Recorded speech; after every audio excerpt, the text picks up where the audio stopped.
नमस्कार दोस्तों, आप सभी का फिर से एक नई वीडियो में स्वागत है। दोस्तों, आज की इस वीडियो में हम लोग जीके साइंस के दोस्तों काफ़ी ज़्यादा महत्वपूर्ण प्रश्न कवर करेंगे, जो आपके सभी एग्ज़ाम में क्वेश्चन कई बार पूछे जा चुके हैं। तो इसलिए आप लोग ज़रूर वीडियो को एक बार पूरा देखिएगा शुरू से लास्ट तक। और जितने भी दोस्त लोग हमारे इस चैनल पर पहली बार आए हैं, अगर आप लोग अभी तक चैनल को नहीं सब्सक्राइब किया है तो आप लोग भैया ज़रूर चैनल को सब्सक्राइब कर लीजिए, क्योंकि यहाँ आपके जो प्रीवियस ईयर एग्ज़ाम में क्वेश्चन पूछे गए वही दोस्तों कराए जाते हैं। तो इसलिए आप लोग चैनल को सब्सक्राइब करना और वीडियो को एक बार शुरू से लास्ट तक देखना बिल्कुल भी ना भूलें, क्योंकि दोस्तों आपके एग्ज़ाम में 100% यहाँ से क्वेश्चन देखने को मिलेंगे। तो चलिए दोस्तों, हम लोग ज़्यादा बात ना करते हुए आज के इस बेहतरीन सेशन को आगे बढ़ाते हैं। दोस्तों, आपकी स्क्रीन पर फर्स्ट क्वेश्चन है कि यूरिया किसके द्वारा रक्त से पृथक किया जाता है। यानी दोस्तों, जो यूरिया हमारे शरीर में पाया जाता है ये किसके द्वारा रक्त यानी खून से अलग किया जाता है। दोस्तों, कई बार ये क्वेश्चन आपके एग्ज़ाम में पूछा गया है।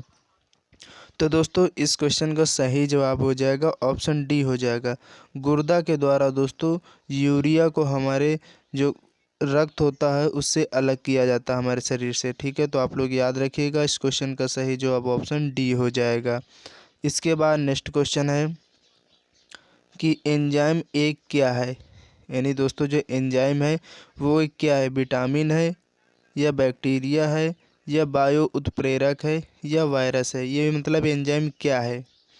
तो दोस्तों, एंजाइम एक बायो उत्प्रेरक है। इस क्वेश्चन का सही जवाब ऑप्शन सी हो जाएगा। इसके बाद अगला क्वेश्चन है कि निम्नलिखित में से कौन सा एंजाइम ग्लूकोज को एथेनॉल में परिवर्तन करने को प्रेरित करता है। यानी दोस्तों, ऐसा कौन सा एंजाइम है जो ग्लूकोज को एथेनॉल में परिवर्तन करने के लिए प्रेरित करता है। तो दोस्तों, वो है एंजाइम जाइमेज। क्या नाम है उसका दोस्तों, जाइमेज एंजाइम दोस्तों, जो ग्लूकोज को एथेनॉल में परिवर्तित करने के लिए प्रेरित करता है। तो आप लोग याद रखिएगा। इसके बाद दोस्तों नेक्स्ट क्वेश्चन है कि मानव शरीर में पाचन का अधिकांश भाग किस अंग में संपन्न होता है। दोस्तों, ये भी क्वेश्चन आपके एग्ज़ाम में पूछे गए हैं, तो इसलिए आप लोग ज़रूर पूरा वीडियो देखा करिए जब भी देखें। और चैनल में पहली बार हैं तो चैनल को सब्सक्राइब करें, वीडियो को भी लाइक कर दीजिए। दोस्तों, जो मानव शरीर में पाचन का अधिकांश भाग है वो किस अंग में संपन्न होता है। तो दोस्तों, वो होता है छोटी आंत में। कहाँ होता है, तो छोटी आंत में दोस्तों होता है। तो इस क्वेश्चन का सही जवाब ऑप्शन सी हो जाएगा। तो आप लोग याद रखिए। इसके बाद नेक्स्ट क्वेश्चन है दोस्तों, डायलिसिस किससे संबंधित। दोस्तों, वेरी वेरी इंपॉर्टेंट क्वेश्चन है, कई बार आपके सभी एग्जाम में प्रीवियस ईयर में आ चुका क्वेश्चन है, तो इसलिए आप लोग ज़रूर याद रखिए। दोस्तों, जो डायलिसिस है इसका जो संबंध है वो किससे, यकृत से है या आँख से है या वृक्क से है या मस्तिष्क से है। तो दोस्तों, जो डायलिसिस का संबंध है वो वृक्क से है। किससे है, वृक्क से है। तो आप लोग याद रखिए। इसके बाद दोस्तों नेक्स्ट क्वेश्चन है, निम्नलिखित में से किस एक की उत्पत्ति यकृत का कार्य है। यानी दोस्तों, इन चार ऑप्शन में से ऐसा कौन सा ऑप्शन है जो यकृत का कार्य है, यानी उसकी एक उत्पत्ति यकृत से होती है। तो दोस्तों, वो है यूरिया। यूरिया दोस्तों कहाँ पर है, ये इसका जो उत्पन्न होता है ये यकृत से ही उत्पन्न होता है, इसका कार्य है। ठीक है, तो आप लोग याद रखिएगा। इसके बाद नेक्स्ट क्वेश्चन है, मानव वृक्क असमरी, जिसे हम लोग किडनी स्टोन्स बोलते हैं, में पाया जाने वाला प्रमुख रासायनिक यौगिक है। यानी दोस्तों, जो मानव वृक्क असमरी में यानी किडनी स्टोन्स में जो पाया जाने वाला प्रमुख रासायनिक यौगिक है वो कौन सा है। तो दोस्तों, वो है कैल्शियम ऑक्सलेट। जो कैल्शियम ऑक्सलेट है दोस्तों, ये किडनी स्टोन्स में पाया जाने वाला रासायनिक यौगिक है। तो आप लोग याद रखिएगा। इसके बाद नेक्स्ट क्वेश्चन है दोस्तों, लार में निम्न में से किसके पाचन में सहयोग करती है। यानी दोस्तों, जो लार होती है वो किसके पाचन में सहायता करती है, यानी हेल्प करती है, सहयोग करती है। तो दोस्तों, वो दोस्तों स्टार्च के पाचन में सहयोग करती है। किसके पाचन में? तो स्टार्च। तो आप लोग याद रखिएगा। इसके बाद दोस्तों नेक्स्ट क्वेश्चन है, कौन से परिवर्तन में एंजाइम ट्रिप्सिन उत्प्रेरक का कार्य करता है? यानी दोस्तों कौन से परिवर्तन में एंजाइम जो है वो ट्रिप्सिन उत्प्रेरक में कार्य करने लगता है? तो दोस्तों इस क्वेश्चन को सही जवाब हो जाएगा, वो हो जाएगा प्रोटीन को अमीनो अम्ल में। यानी दोस्तों जब एंजाइम ट्रिप्सिन उत्प्रेरक का कार्य करता है तो उसमें कौन सा परिवर्तन होता है? तो वो प्रोटीन को किस में चेंज कर देता है? अमीनो अम्ल में। तब ये ऐसा काम करता है। तो आप लोग याद रखिए कि सभी क्वेश्चन आपके एग्ज़ाम में पूछे गए हैं, तो इसलिए दोस्तों आप लोग वीडियो को ज़रूर लास्ट तक देखते रहिएगा। और मेरी ये आप लोगों से गारंटी मैं आपको दिला सकता हूँ दोस्तों, यही क्वेश्चन आपके एग्ज़ाम में 100% पूछे जाते हैं।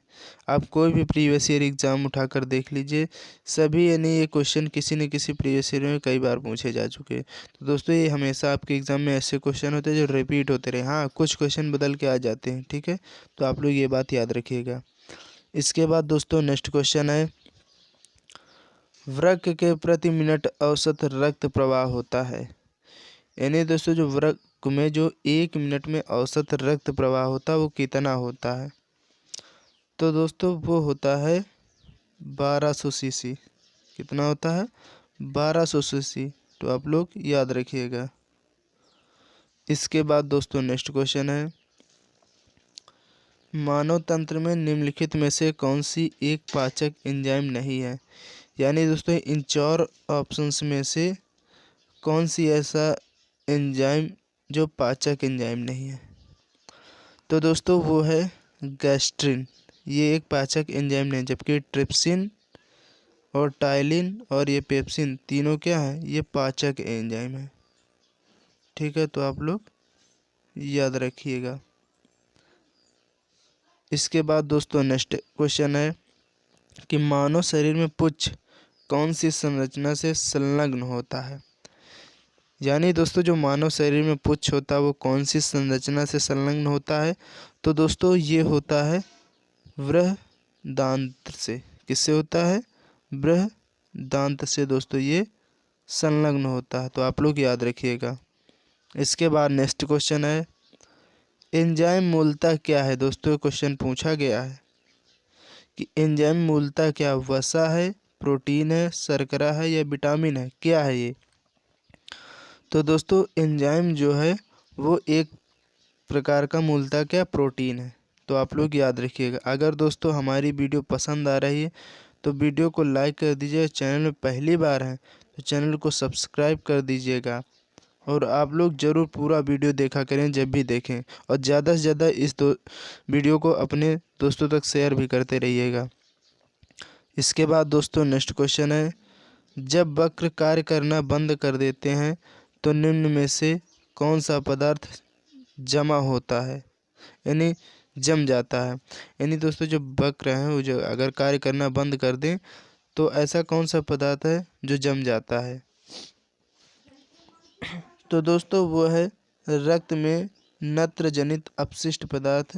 जब वक्र कार्य करना बंद कर देते हैं तो यह पदार्थ जम जाता है, तो आप लोग याद रखिएगा। इसके बाद नेक्स्ट क्वेश्चन है, प्रोटीनों के पाचन में सहायक एंजाइम कौन सा है? दोस्तों इम्पोर्टेंट क्वेश्चन है। तो प्रोटीनों के दोस्तों जो पाचन में सहायक एंजाइम होता है वो दोस्तों होता है ट्रिप्सिन। ठीक है, कौन सा एंजाइम होता है?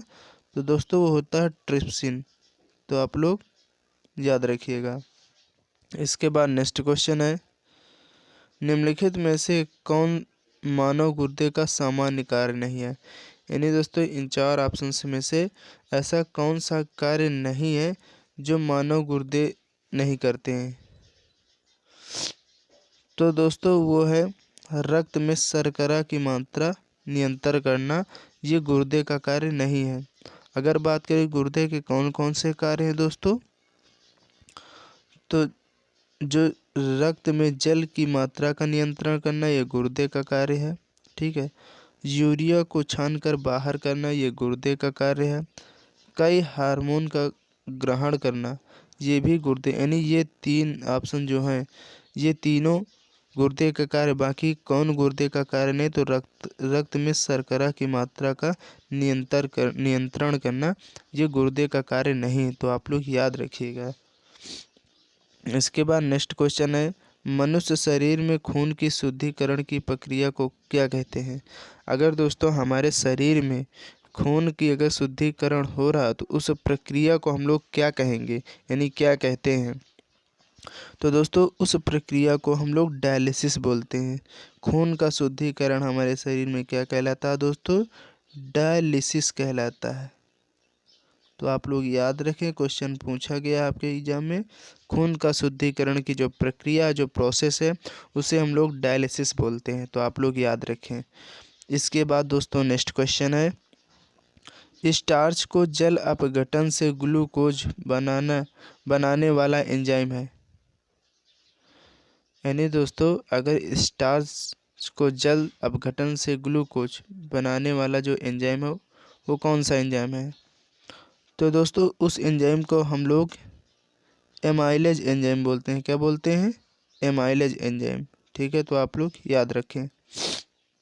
इसके बाद दोस्तों नेक्स्ट क्वेश्चन है, अपोहक जिसके कार्य संपादन हेतु प्रयुक्त होता है वह क्या है। यानी दोस्तों जो अपोहक होते हैं वो किसके कार्य संपादन हेतु प्रयुक्त किए जाते हैं। तो दोस्तों ये वक्र जो अपोहक होते हैं ये वृक्क कार्य संपादन हेतु प्रयुक्त किए जाते हैं। तो आप लोग याद रखिएगा। इसके बाद दोस्तों नेक्स्ट क्वेश्चन है जो कि आज के इस वीडियो का लास्ट क्वेश्चन है 20, निम्न में से कौन सा सही है। यानी दोस्तों इन 4 ऑप्शंस में से कौन सा ऐसा ऑप्शन है जो बिल्कुल करेक्ट है।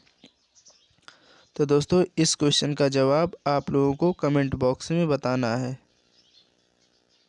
ठीक है, कहाँ पे बताना है दोस्तों, आप लोग कमेंट बॉक्स में इस क्वेश्चन का जवाब बताना है। अगर नहीं आएगा तो मैं दोस्तों इस क्वेश्चन का जवाब आप लोगों को कम्युनिटी पोस्ट में टाइप कर दूंगा। ठीक है, तो आप लोग ज़रूर इस क्वेश्चन का सही जवाब बताइएगा कि इन 4 ऑप्शंस में से कौन सा ऐसा ऑप्शन सही है। इससे मुझे ये पता चलेगा कितने लोग शुरू से लास्ट तक पूरी वीडियो देखते हैं। तो चलिए दोस्तों नेक्स्ट वीडियो के लिए जय हिंद जय भारत।